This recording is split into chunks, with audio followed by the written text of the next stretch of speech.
the things that I have noticed going on, you can't help but notice that actually, is all of the kind of freedom convoys that's taking place predominantly in Canada, it has to be said. We touched on this yesterday. But it's really kind of striking me at the moment how much groundswell, if you like, these kind of protests are getting. There's a lot of people that are very angry at so-called establishment. We use that word often, don't we? But it means different things to different people. But really angry at various things that are going on in their countries at the moment, restrictions, whether it's vaccine mandates, etc.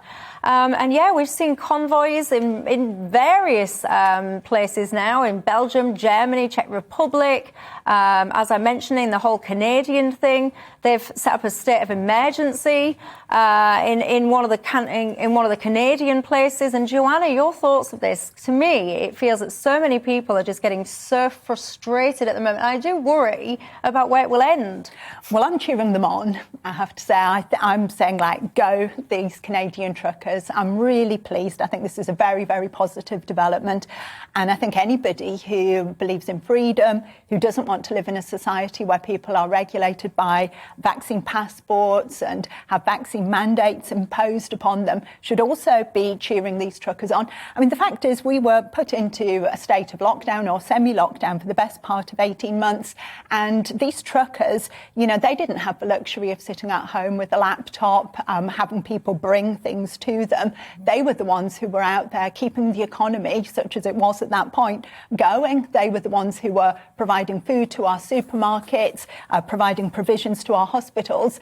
And the way they're being repaid across that American-Canadian border is they're being told that essentially they will be unable to carry on with their job, because as soon as they try to cross back from America into Canada, if they haven't got a vaccine passport, they'll be expected to quarantine for 14 days, or for a period of time, which will make it impossible for them to earn a living. So I'm absolutely not surprised they're angry. I'm not surprised people in New Zealand are angry, people in Belgium, across Europe. You know, people are furious, and I think they're right to be furious. Peter, are you furious about all this?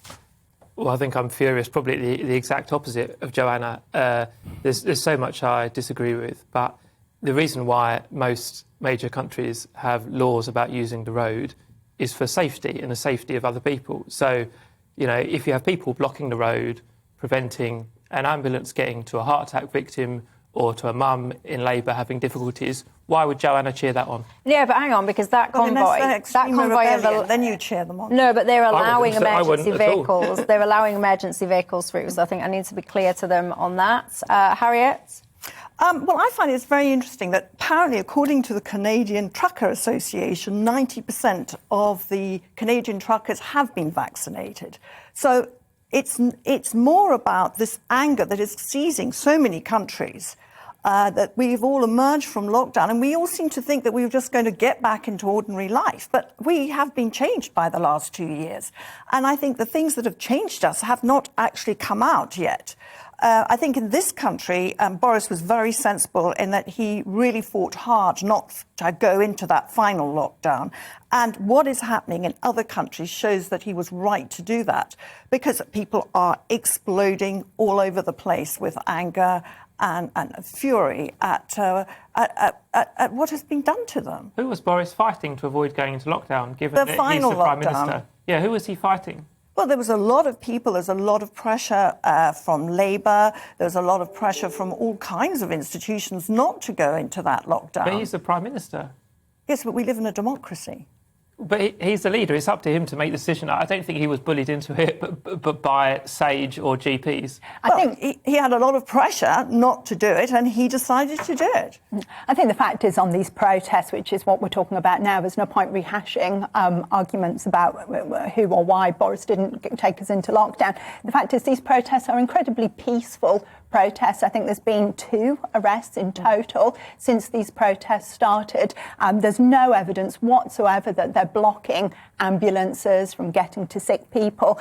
And I think, you know, you really are naive if you think that people are not angry at the restrictions that they're facing. I didn't say that. You're angry every time we have discussion about the restrictions. I'd make a different point. It's not down to individual protesters to enforce the rules of the road, and we can't rely on their goodwill to let us through if we're sick.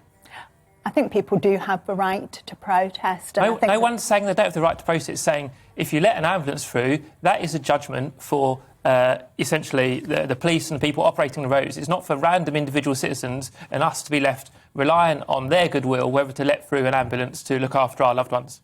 Well, let me know your thoughts on that. I think that I find it fascinating what's going to happen with this whole kind of freedom convoy situation, because some of you might remember the whole kind of Gilets jaunes.